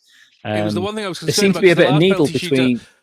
The last penalty shootout I watched was the one against Peterborough, where we United in the Virtue Trophy, and that was dreadful. So yeah, it was a marked difference to see the level of penalties. But like I say, all 5 of them were needle between their goalkeeper and a few of the Wrexham players. So I don't know whether their goalkeeper was trying to sort of shithouse them, you know, as we've seen keepers do over the years, where they say something to the taker just before they take it. But I know. I think James McClean, Ollie Palmer, and I think Windast. I think all 3 of them, once they'd scored their penalty, sort of said something to the Hull keeper. So that was quite interesting. But yeah, great at bit of luck, because obviously their penalty miss was a hit the bar rather than it being a save. But yeah, at the end, considering 81 minutes into the game, we're 3-1 down, we're getting outplayed, and we look completely out of it. To think that 15 minutes, 20 minutes later, we're through to the next round is unbelievable. And like you said before, Preston away is our reward. I was watching the draw live earlier on, just before we started recording, and I have to be honest, I'm a little bit gutted. No disrespect to Preston, but I'm a little bit gutted because I watched Wigan, Stockport, they came out, and I watched Bradford come out, and I'm thinking, I said to Birmingham, Sheffield came out, and I'm thinking, that came out. I sat here and said to the missus, I said, Man U, Everton, Leeds, they're all still in this. I said, and we're getting down to, and I genuinely thought and hoped we would be pulling one of them. Everton away would have been good. Mansfield got Everton away. Grimsby got Man U at home. I mean, that's the one. Imagine at the Racecourse against Man U. That would have been brilliant. But hopefully we'll dispatch Preston, and then we'll get Liverpool, and that'll be all right, won't it, Daz? You're welcome. Sorry, mate. Finish what you're saying. No, that was it. Daz, you obviously before we came on, you said I completely forgot about it, and then I looked at the result, and even your son said, "Oh yeah, even I know that result." So you've watched the highlights. So having seen what you've seen, knowing that it was completely different 11 compared to Saturday, what's your general thoughts on last night? Yeah, I mean, I think from like I say, the highlights. It's always hard to get a sense of the general play and the connection and the interplay between those players. But obviously there were plenty of moments where attacking opportunity, where you think opportunities were perhaps missed. There's a couple of occasions, but it just still fascinates me that there's this. Whether it's about ability or the right players or whatever, it's that the Wrexham's capacity to let the opponent have the ball for as much as they do, still fascinates me now, considering obviously for a while they've been a team where they had a bit more possession, and that switch is a bit of an adjustment. So, but I think it's really fascinating to see just the level of the bench you got, all these extra play. There's some quality players in there. Ashfield looks like a talent. There was some classic bit of. Was it Barney who crossed in for Palmer? Did you say? So Yeah. McClean did the first one, and then Barney did the second one. Barney on the other side, and that was just a bit of classic Barney down the right, doing what he does best, putting it in the mixer, and then hoping the big man gets on it. And I just thought there was some echoes there of what we know Wrexham can do and things like that in those situations. So yeah, I think you've got to credit them with the spirit. You've got to credit them with the never say die mentality. Whether or not that is amplified when you have a Palmer who's trying to prove a point, that fascinates me. Whether or not that was just the team as a collective going, no, we're not out of this yet because we know, we never say die, or did you just have a handful of players there that also, not because they didn't want to play that way, but also had something to prove? And so I think they just turned their game up a little bit in terms of the substitutions that came on for this game. Just felt like here's an opportunity, nothing to lose, go for it. But it wasn't just up front though. It wasn't the goals. I mean, the second goal came from a bit of pressure from midfield to hold, and then defense coming in and help it. It sort of rushed the players, and I think Hull didn't really know what to expect with that. I think they were either tired or perhaps they assumed that the game was safe at that point. So yeah, it was good. It was good to see, and it's given the club now another opportunity to stay in a tournament, which gives you more games. Now, more games can be seen as bad because more risk of injuries, more fatigue, already a busy schedule, as we've already said. But then your cup runs in recent years have been a sort of a crucial part of keeping the team's momentum going, maintaining some opportunities for players to sort of the fringe players to get an opportunity to play and stuff. So I think you're a club that uses the cup runs quite well. So I think it's good to still be in it. And then when you said like, oh, the draw's coming out, but it didn't get Man U, my immediate response was like, but I didn't think the big teams were in it yet. And then I forgot Man U are not a big team you were anymore. right. No, yeah. You were right. The big teams weren't in it yet. So yeah, I just that just made me smile. So I thought, I'll finish on that one. Yeah. Jamie, just the last thing. Let's talk about the two debutants, as in Championship League debutants, the young guys, Aaron James and particularly Harry Ashfield, who shot from long range. I so thought was going in. What a shot that was. What were your takes on those two? Because I thought Aaron James did cracking job in a whole, because he normally plays on the right at the back and he was playing on the left. So I think he did incredibly well. And then obviously Harry Ashfield holding down midfield place. Yeah, I think both of them did themselves no harm. I can see why Parky is keeping them in and around the squad. Whether they will both make the 25, I don't know. I think Ashfield definitely will if he doesn't go out on loan. I get in the feeling Parky's going to keep him around. He had some good games or some good minutes in pre-season where he was one of the highlights. And again, last night he did himself no harm. That chance in particular was pretty good. I think they both played well. I think just to kind of just sort of carry this on a little bit, because there's just a couple of things I just wanted to mention on a couple of other players, because I think it was quite fascinating in the way the game was being approached by everybody. I think for a lot of those players that were on the pitch, it was almost like a bit of an audition, as daft as that sounds, because obviously they're existing players, but from the point of view of, I think some of them kind of fluffed their lines in the sense of they had an opportunity to kind of remind Parky or show Parky what they're capable of, and that they have got something to offer a championship squad. But I think, if I'm being brutally honest, I think a few of them kind of fluffed their lines. In particular, I thought James McClean was poor. I have to be honest. I love the man as a character and what he's done for us in the time he's been with us. But between obviously his cameo on Saturday and I just felt he was off the pace last night. And fundamentally, that was a championship team we were playing, and I felt he got caught out a lot.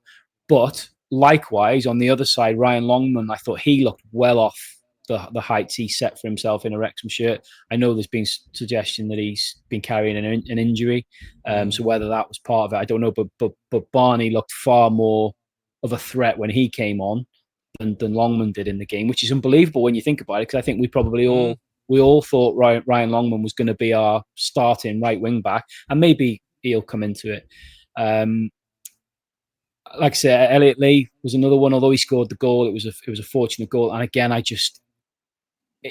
if I'm being honest, I think his game got exposed a little bit against that quality of opposition. So how many sort of competitive minutes he's going to get in the Championship, I don't know. And then the other thing was, like I touched on before, was the two up front, Hardy and Smith. Smith still looks some way off being fit, which is understandable because he completely missed pre-season pretty much.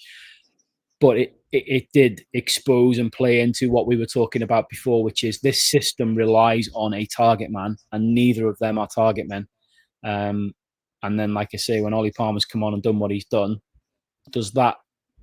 what does that do for his future? I think it gives Parky a headache. I think that's what it does, because he's probably already opened the door for him and said, "Go on, off you go." Obviously, he was last week while we were playing Southampton. He was pictured at Wimbledon, watching Wimbledon versus Leyton Orient. Everybody's going, "Oh, that's it." He's going because obviously Wimbledon is his old club. I think his dad used to play for Wimbledon. He has strong ties to Wimbledon. Everybody's thinking, "Oh, that's it. He's off to Wimbledon." I think that's not necessarily the case now after last night. My gut feeling is I think that is still the case. I think he still will go. I think last night may have been a swan song for him, which if it was... Yeah, but if Kiefer Moore's injured, can you afford to let him go? Because you're not going to have that... Unless you're going to bring somebody in to be that hold-up player. As you've just said, Smith and Hardy are not hold-up players. No, but turn the clock back to this time last season. He was our main striker for the first half of last season. And when we got to January... Parky deemed that he wasn't good enough and brought in Rodriguez and Smith, and he didn't feature for the second half of the season. Now we've gone up a league. That's not going to change. So my gut feeling is, despite the impact he made in the game last night, I think Parky's already made the decision that he's happy to let him go. And I don't think he's going to have changed his mind. He doesn't strike me as the sort that would change his mind just because of that one game last night. But you're right. It does raise that question about, is he worth keeping as a potential backup target man? I just don't think that's going to change the thought process. So if it was a swan song for him, it was a great fitting way to kind of to finish it, because he was certainly the star of the show. What did you think about Okonkwo in goal? Some people were saying he was a little bit flappy at times. Did make some very good point blank saves. In the highlights. Third one. It's not wholly his fault, but he didn't cover himself in glory, to say the least. There were times in the game where he reminded us what his massive strength is, which is his shot stopping. That is by far and away the best part of his game. But also during that game, he reminded of us where he's got to improve. His kicking at times is poor. His distribution is poor. His commanding of the box, like I said before, it needs to improve vastly. And I think hopefully being around somebody like the experience of Danny Ward, day in, day out in training and stuff, hopefully that will improve and help him with that. But considering the size of him, even if you are a kind of an introverted personality, you've got as a goalkeeper, you've got to find that kind of that authoritative streak. But I think, yes, a bit flappy at times. You said it yourself there, that third goal, he was probably one of three players that you would point a finger at and say, you've got to do better in that situation. I think there's a little question mark over him for the first goal as well. I think he could have done better for that first goal. I think unfortunately, given how the game's played out, he's potentially missed a bit of an opportunity there where he could have made a couple of additional saves, stopped one or two of those goals, and that might have given him more of an opportunity to be in Parky's thinking for being back in goal at the weekend. But I would suggest now it's going to be a challenge for him to get back in as the number one. I think Parky set his stall out that I think he's going to start and go with Danny Ward, and I think unless there's some clangers dropped, that I expect him to carry on with him.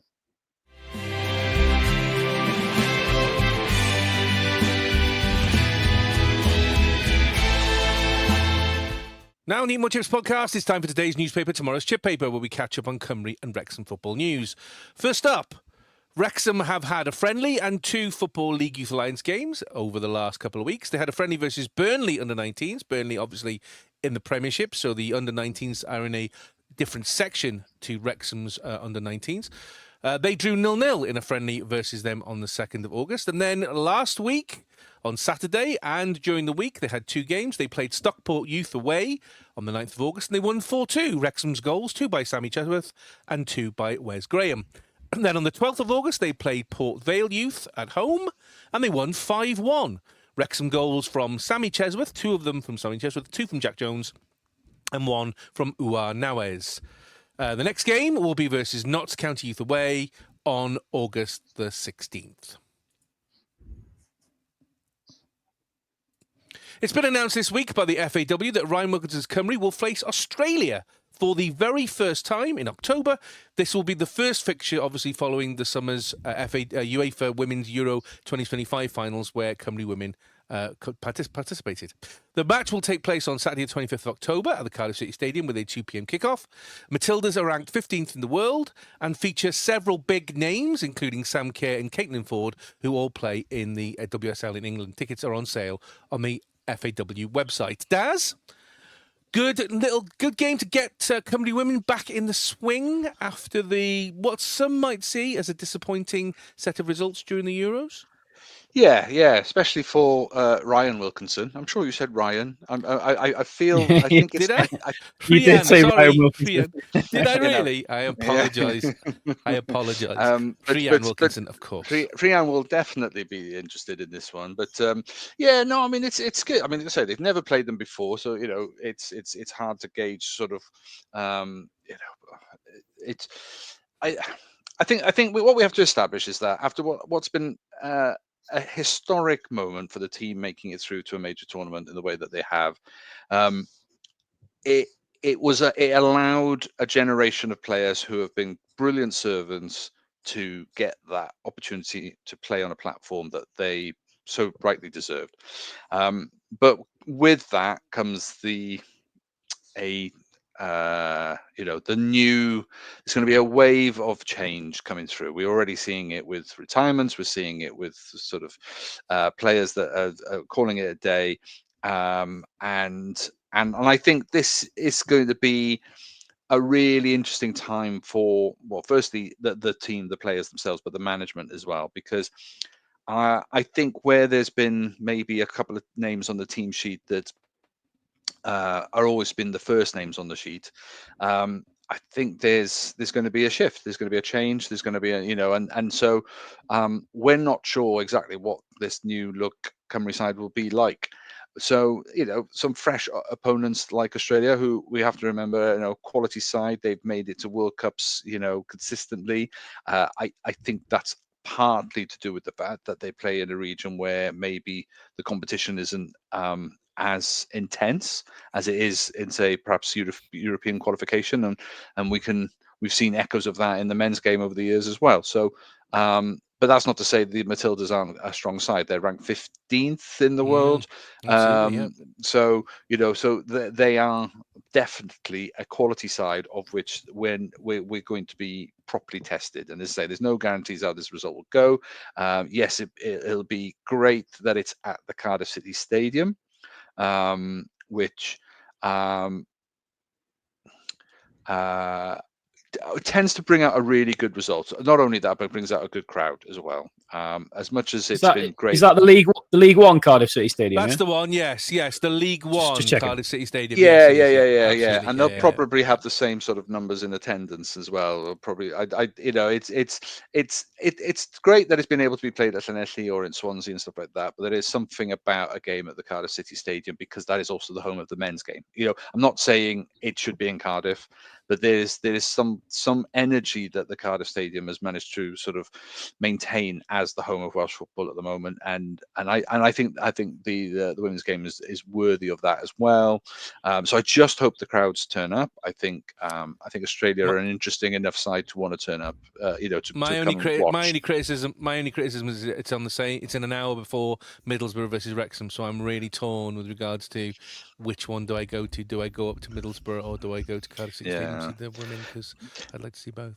I mean, I suppose that just proves that there's still a disconnect in terms of international weekends. Why can't international weekends just be for men and women at the same time? So club allegiances are parked, and everybody then supports their national side. Now, admittedly, that's going to be tricky if you're trying to watch the men on the Friday night or the Saturday, and then the women's game is on the Sunday or the Monday. It's another couple of games to try and cram in a long weekend. But I do think that there has to be some recognition that there are now fans who follow both games who want to be at both stages, both matches. So I think that's not going to happen this year. That's not going to happen, this immediacy. But it'll be something to watch moving forward. But yeah, I think really credible opponents. Exciting to be able to see, and you've got to love a night out in town. It's going to be great with the Aussies and stuff. It's always a good, good laugh. But they've got some quality players. Half the team play in the WSL. Hence their rankings at 15 in the world. So tough test, but I'm really excited to see what the next generation of the Cymru players are going to be able to achieve. Under what I'm still confident is strong leadership under Rhian Wilkinson's leadership. I'm not Ryan Wilkinson. No. He's somebody completely different, obviously. Definitely. And as Daz intimated there, the players are retiring. The first one we've heard this week is striker Kayleigh Barton has announced her retirement at the age of 37 after 89 appearances and 22 goals for Cymru. Although her playing career with Cymru has come to an end, Barton will now play an important role in the development and progression of the next generation as she takes up the role of assistant coach for the Cymru women's under-17 squad alongside new head coach Natalie Lawrence. After making her Cymru debut in 2012, Barton initially played as a defender, but evolved into a talented striker under Jane Ludlow and scored her first Cymru goal in a 2-2 draw against Finland in March 2016. Her 22nd and final goal for her country came from the penalty spot as Sweden were held to a 1-1 draw in Wrexham at Stoke Kairas in the Nations League in February this year. Daz, again, Kayleigh's been one of these kind of journey players who has kind of been in the background but has made a major contribution, just quietly got on with it. She's going to be missed, isn't she? Yeah, definitely. I mean, let's not underestimate the journey that she's been on, because she kind of epitomizes the journey that Welsh football's gone in terms of semi-pro or even amateur to semi-pro to pro, in terms of the players that were eligible to play for Cymru. The quality of the players that the WSL has, we didn't have that strength in depth, and it's taken many years for players like Kayleigh to have gone through the lower league ranks, whether it was Cardiff City or Yeovil or what have you, to get her a full-time contract. I mean, she didn't turn pro until I want to say she was like 28, 29, something like that. So, she was very late on in her career before she actually made this, a proper career. And I know I've read that she'd almost given up and stuff like that. And it was only the fact that she was being recognised as a Welsh player and the opportunity to play in the Welsh side was the thing that revitalised her passion and her commitment to playing the game. She was going to become a plumber, wasn't she? I remember that. It's fascinating, isn't it? Yeah, but that just shows you, that again, the decades that the women's game is behind in terms of the men's game. That players are being asked choose between, jobs of that type, and yet, you've got a potential to be a footballer, and yet that it wasn't as simple as that. And so, it's a great choice, but on her part, to commit to it and stuff like that, made the most of her career, even though it was, a shorter professional one because of the years, and to have contributed some significant goals. If the qualifying campaign to get to the Euros, that penalty. She was part of an important team, and then of course, in the more recent Nations League, she was able to score her final goal for Cymru in that penalty against Sweden, which gave us the draw. So big game player, nerves of steel, and still was able to do it. And so she will be missed around the camp. Hence why you can absolutely see why they've offered her an additional role at FAW long term, and whatever that is. I think we have to keep players like Hayley around, because she's a phenomenal servant to the Welsh game. And good luck to her. But what a player! Yeah.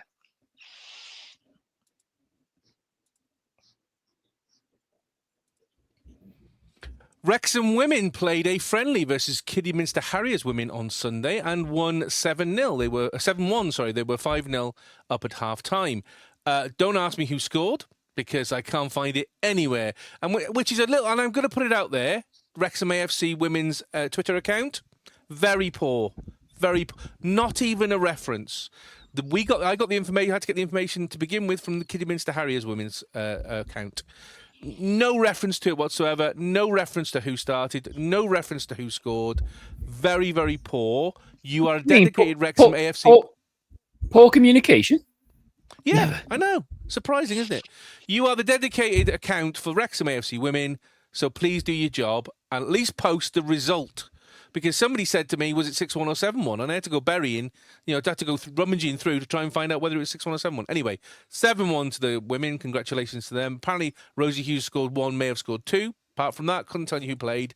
Couldn't tell you who was involved. Couldn't tell you whether there was even any potential players for us. I could tell you who played for Kidderminster Harriers. No problem at all. I can tell you who scored for Kidderminster Harriers. No problem at all. Can't see anything for Wrexham. So a little bit annoying, that one. The frustrating thing with that is, and you bang on with what you're saying about like telling people, even if I dare say an element to this was possibly they wanted to keep it under wraps because the new manager wanted an opportunity to maybe assess the team, the squad, try out some new players or something like that without any risk of fans or whatever. I'm not saying that's what the case was. It wasn't behind closed doors, Jamie. No, it wasn't behind closed doors. No. But even if that was the case, what is poor is the fact that there's not then been something after to say, oh, by the way, we've played a quiet game, low-key game, behind closed doors, whatever you want to call it, game. We played Kidderminster. This was the score. These were the scorers. To not say anything is crazy. I didn't even know about it. No, it's very, very poor. Anyway, Wrexham women's next friendlies, they play Shifnal Town ladies, who are from Shropshire, away on the 21st of August. And then a big one, Shrewsbury women away on the 24th of August. That is open to fans. So if you do want to go, you can buy tickets to that one. Sunday, the 24th of August. Well worth a trip over if you're in the Wrexham area to go to not Gay Meadow anymore, is it? It's now Crap Meadow or whatever it is. Open to fans and scarecrows. Exactly, and tractor drivers. You're all welcome. And go and support the women if you can. Wrexham have been granted. Wrexham AFC women have been granted a Football Association of Wales National Girls Academy licence for the 25-26 campaign. As a result of being granted the licence, the club will now be able to work more closely with the FAW to support the development of the game at a national level while driving participation of women's football locally. The Academy model ensures equal opportunities for female players and is designed to comply with both updated UEFA and FIFA regulations, aiding the overall growth of women and girls football. For the upcoming season, the club will operate at both under-19s and under-13s level, with the Academy sides now set to be based at The Rock following the acquisition of the venue. Daz, obviously, we hear a lot, as I've just talked about, the boys' academy. Good step forward now to finally get... I know this is an FAW one, so this is more to do with the national game, but a step in the right direction, do you think? Yeah, I mean, I don't understand enough about the licensing and all of those sort of, but it's clearly a requisite stage in terms of a club being able to play the games we want to play against the opponents they want to play, and that's really important if we're going to see any change to the women's game, particularly in Wales, in North Wales, in Wrexham. So it's pivotal, and that you've now got a chance to. Uh, capture the imagination of a lot of then young girls who then aspire to want to play, and they've got a place to aim for, because without these academies, without any kind of academy in any football club, male or female, the youngsters need to know that there's somewhere that they're to aim for, because if you are a fan, that's the club you want to be playing for, and if the team can progress and achieve and become successful, then that's going to feed more into that cycle. So it's just crucial. But not to understand a bit more about the detail, I know it was connected to having a ground and a recognized, certified ground that was fit for it. So hopefully the Rock now will fit the bill, the adjustments and the sort of improvements that they're talking about doing as well. That's all going to help to sustain this level of football. But yeah, key to the ongoing progression of the women's game in Wrexham. The Cwpan Gary Speed, a new invitational tournament for men's under-16 teams, will take place in North Wales later this month, honouring the legacy of one of Cymru's most cherished footballing figures, of course, captain and ex-manager Gary Speed. This prestigious event offers a unique opportunity for elite youth players to experience international football in a competitive yet developmental environment. It is more than a showcase of emerging talent. It's a celebration of the values that Gary Speed stood for: leadership, dedication and pride in wearing the shirt, as per the FAW website. Japan, Northern Ireland and Gibraltar will take place alongside Cymru in this year's edition of the tournament, with matches taking place in Ruthin Town, Buckley Town and Colwyn Bay. Matches will take place between the 26th and 31st of August. Tickets for each fixture will be sold at the venues each match day. It's only £3 for adults and £1 for kids. What a bargain to see potentially, the youth, the future stars of Cymru coming forward. Fixture calendars for it: 26th of August. Northern Ireland versus Gibraltar, 11 a.m. at Ruthin. Cymru versus Japan, 6 p.m. at Colwyn Bay. Then Thursday, the 28th of August, Japan versus Northern Ireland, 11 a.m. at Ruthin. Cymru versus Gibraltar at 6 p.m. at Buckley. And then Sunday, the 31st of August, Gibraltar versus Japan, 10:30 a.m. Ruthin. Cymru versus Northern Ireland, 10:30 a.m. in Colwyn Bay. Daz, what a brilliant idea. What an incredible mark to name it after one of our greatest players and captains and managers. I mean, words fail me about what a great idea this is. Yeah, no, I mean it's very fitting that it's named after Speedo. I mean, what we've talked about him many a time, and there aren't enough superlatives to sort of talk about how significant he was as a player and as a coach. And I think to have a competition like this where you're encouraging next generation, because Speedo was like, a record holder for North Wales schools and all sorts of things during his time, so it kind of reflects an element of the history, the journey that he's been on. So, to support young players and inspire, hopefully. I mean, I'm intrigued by the selection of the teams. Japan, why not? That's fair enough. Northern Ireland, fair enough. Gibraltar struck me as an odd one. But because I don't know what their under 16 setup is like in terms of strength and depth, but who am I to say that they're not allowed to be invited or play in a tournament like this? So let's it'll be great to see how this goes, and also playing across the a whole region of North Wales in terms of Ruthin, Colwyn, and Buckley. As long as the night out in Buckley is the Tivoli still open there, man? Tiv's still open, yeah. You can still go down the Tiv. So yeah, absolutely, definitely. I don't remember much of that night, but so I believe it to be a very good establishment. I think for me, Cymru versus Japan on the 26th in Colwyn Bay. I think that's the one that I would think as well. That's going to be on the FAW website because they'll show that one. That will be interesting, won't it? Because as you say, Japan are no slouches. Yeah, no, and it's good. I say I think it's great that it's regional and also the prices, like you said. What's not to like about a £3 ticket and £1 each for the kids? I mean, literally, Absolutely. it's virtually free. So make your way over if you can. Just £9 for a burger. Yeah, that's the problem, isn't it? Probably. I still didn't get 6 fries out of 10. But that's right. You could use the change to pay for your ticket. It's okay. Yeah, job's a good one.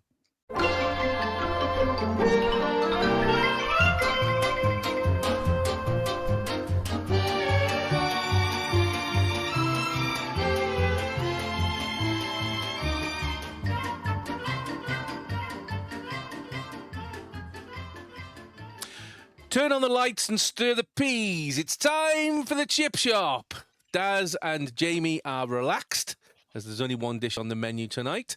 Let's have a look at how we started off the season. And Jamie is massively pleased because in his first week, he hits a bullseye, predicting 2-1 to Southampton.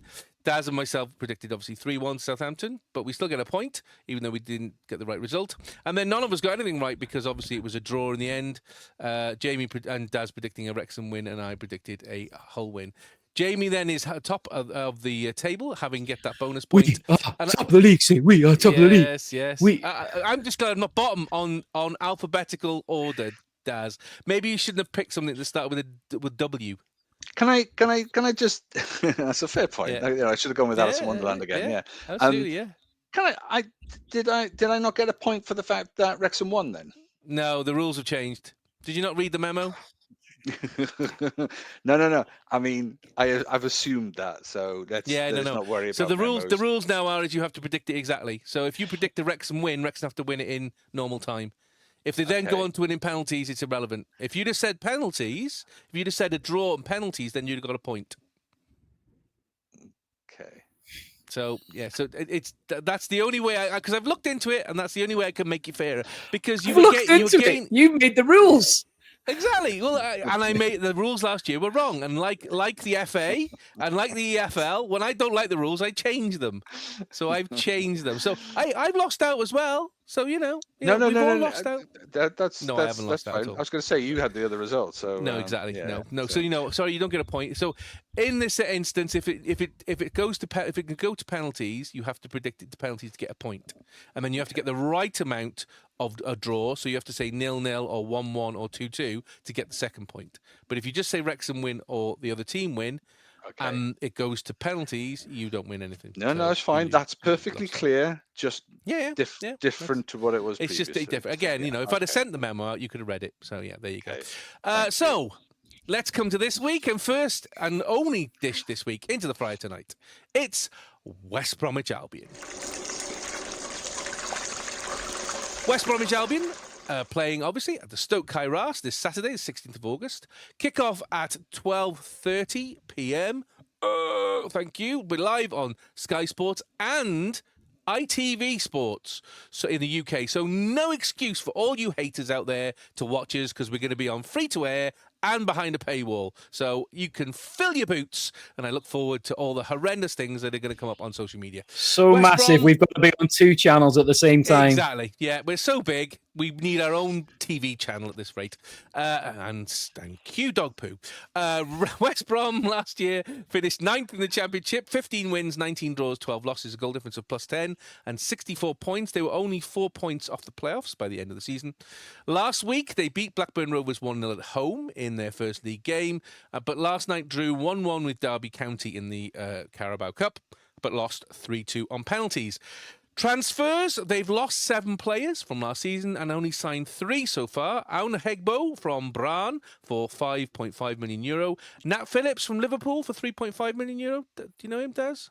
Mm-hmm. Midfielder, I think, is he? No, defender. Awesome defender. Okay. And George Campbell from Montreal for €1.3 million. And the chips are done. So, Jamie, we've had our first game at home, but this is the first league game, Saturday game. Yes, early kickoff. I will grant you that. First of all, let's look at the lineup. Who do you think Parky's going to pick? Subject to availability, I would expect it to be as close to the Southampton lineup as possible. I guess the obvious one is Kiefer Moore, isn't it? Is he going to be fit enough to start the game? I guess that then opens up another question of, if he isn't, then what does Parky do? Because I think, in the couple of games we've seen so far, like we've talked about already, Hardy and Smith are not a replacement for Kiefer Moore in this system. Ollie Palmer's your most natural replacement, but I wouldn't. My gut feeling is I don't expect him to be in the matchday squad for the league game. I'll be honest. With other than Kiefer Moore, and then if there's no other injuries that we don't know about, I'd expect it to be the same team as what he started with against Southampton. The only possible variation that I could foresee is whether somebody else is available that offers maybe a more attacking threat than Dobson, and a change there. I'd expect him to stick with Matty James as the holding midfielder, O'Brien as one of the other two. I just wonder whether whether there's another option available. I don't know what or whom that might be, but that's possibly the only other change I could foresee. Does Danny Ward in goal for you, or Arthur Okonkwo after his performance on Tuesday night? Wardy. Yeah, Okay, Jamie? I just think that, again, he's the class act. So I still think. I think that the fact that he picked him for the Southampton game and he didn't really do anything wrong in that game kind of is showing his hand. By making that decision to put him in the first league game of the season anyway, I think that's kind of shown that he's made the decision that to start this season, he's going to start with Danny Ward as his number one, and therefore the job now is for Arthur to try and see if he can get an opportunity to displace him. You won't get many opportunities. That's the problem. So games like we had last night against Hull, that was an opportunity for him. And you have to say, although he made a couple of good saves, you have to say it's not like he came out of that game doing something absolutely amazing that's going to make Parky think, well, actually, maybe I should give him a chance. So, yeah, Danny Ward. Does Boing the Baggies, as an old friend of ours used to say many years ago. They are not to be underestimated at all, are they? No, I mean, I think you pointed out that they did have a good run in at the end of last year, and they've had decent results. But I think the change of personnel this year, they're not the same team, but they're still strong. I mean, be able to bring in a couple of quality players. I mean, Nat Phillips, great defender for Liverpool, managed to sort of Cruyff turn AC Milan. Literally was facing his own goal, and Cruyff turned past the Milan defense. Was just one of the best things I've ever seen in a Liverpool shirt. So I think it was injuries that kind of made him less reliable. So hence why he's perhaps now Championship. But nice, there's still some quality there. They've had a good start. So, but then so is Wrexham. I don't think anybody can falter their, the result. To lose the game they did against Southampton in your first game against probably one of the league favourites at their ground, it was an absolute brilliant result without getting a result. It was a good performance. So I think people will take Wrexham very seriously, and I think West Brom will be wary of that. And in terms of dealing with the big man or no big man, that's going to be interesting now, because to say this, it's difficult for them to know what Parky's going to do. But there's it'll be interesting to say, because they're another contender for having been a solid team in this level for some years. So can Wrexham sort of compete against this, and it'll be a good yardstick. Are you on holiday by then, or will you be able to watch? I leave early Sunday, so. Oh, there you are. So 12:30 Saturday. If you've not got anything better to do, get in the garden, couple of beers, get it on Sky. Jamie, you said yourself, no Kiefer Moore, so who do you put in his place? I would envisage that he would probably go with Hardy. That's who I think he would play if Kiefer Moore's not fit. Even though like I say, I don't think Hardy is the Kiefer Moore replacement for this system. I think of the options he's got available to him at the moment, that's the one he's most likely to go with. That then puts the onus a little bit on Josh Wynn, kind of help him up top there. The thing is, if it's pretty obvious to see, isn't it? But if we haven't got that target man available to us, we are going to have to look at playing a slightly different way, because otherwise we're just going to lump that ball forward and it's not going to stick. It's just going to keep coming back at us.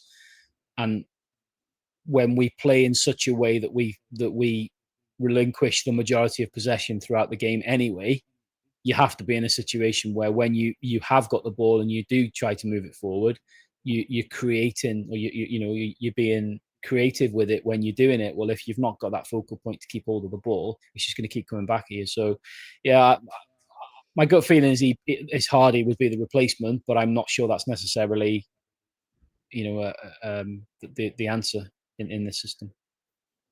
So time for the salt, vinegar and sauce score. Jamie, what's your score prediction for Wrexham versus West Bromwich Albion?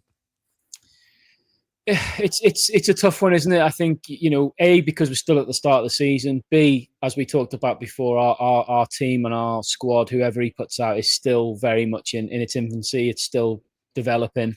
We haven't got a clear identity yet. And ultimately, these teams that we're playing are complete unknowns, aren't they? Yes, we can look at where they finished last season and everything else. The bottom line is what you've got to say is you've got to be respectful to West Brom. They are a very well established Championship side who have played in the Premier League not that long ago. But I think it's important that we try and draw a line put a marker down. The Kairos has been a huge part of our success over the last few seasons. We've made it certainly in the National League, and in League Two, we made it a fortress. And I'm not suggesting for a second we're going to be able to replicate that in the Championship and only lose 1 or 2 games through the whole season. But it needs to become as much of a fortress as we can possibly make it. I think that's where we're going to pick up the majority of our points, is going to be at home. So because it's arguably a mid to upper level Championship team, I am going to go for Wrexham win. I'm going to go for a 2-1 Wrexham win. I'm going to get you a new mic for Christmas. Daz, what's your score prediction for Wrexham versus West Bromwich Albion? I've got so many versions here. I think it's going to be really narrow. So whether it's a draw, whether it's 1-0 either way, because why would I go for 2-1? I mean, that would just be madness. Why break a winning run, eh? And I did have West Brom to win 1-0 as my second choice bet, but my number one bet is actually a 1-1 draw. So I'm predicting Wrexham 1, West Bromwich Albion 1. I completely agree with you, Daz. As I said last week, I still think Wrexham are going to struggle for August. They're still finding their feet. There's still players who are trying to play together, who have never played together before. You can explain some of last week with opening day nerves and adrenaline, which gets you over the line. Yes, we're at home, but West Brom are no mugs. I watched some of their stuff they played last season. They are quick. They're very fast. And I think the new players they brought in, when you look at the value of them, that's 3 players which are worth €10 million on their own. That's just 3 players, So they're spending as well, although they're not bought as many players. So their nucleus of the side will be the same side who competed last season. So I can see them coming. They'll want to make a point. In fact, every team will not want to be embarrassed by Wrexham, so they will want to make a point to do well. So I think a 1-1 draw, I think, would be a good Good marker. Well, I just realised if I've got the same as you, it's going to be wrong, isn't it? So should I? Can I? No, you can't. No, you can't. No, unlucky. You should have conviction in your prediction. Ooh, yeah, get the rhyme. Conviction in your prediction. And we'll be reviewing this game. Not Daz, because he will be putting his bikini on and covering himself in coconut oil. But Jamie and I will be reviewing this game in next week's pod.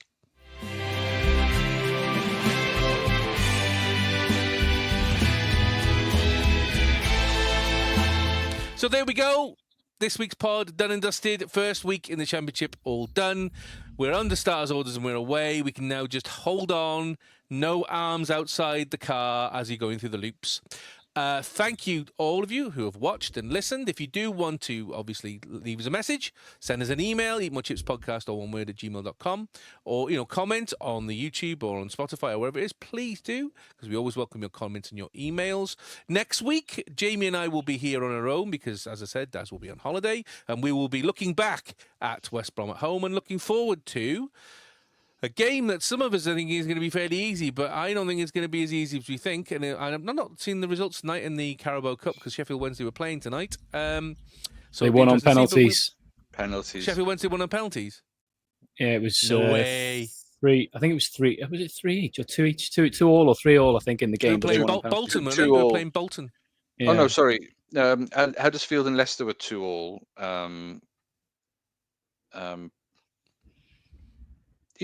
Sheffield, you sure you're watching the same one as I am? Yeah, Sheffield United lost to Birmingham. No. Yeah. Right, well, yeah. Yeah, but Bolton Sheffield Wednesday was 3-3. Sheffield Wednesday won on penalties. Wow. So there you go. So not going to be as easy as we all think it is, but we will be looking forward to the next Stoke Kairos game versus Sheffield Wednesday next week. As always, my thanks go to my 2 colleagues, 2 people who we couldn't function without, as they make me look so good by setting the bar so low. So, thank you, Daz. You're welcome, and I look forward to seeing you all properly in a couple of weeks' time. And thank you, Jamie. Pleasure, as always. I've been Welsh Techie. See you at the Racecourse on Saturday. If you are going to be there, give us a wave. And for everyone else, we'll see you next week on the pod. And as always, come on, Cymru, and come on the town.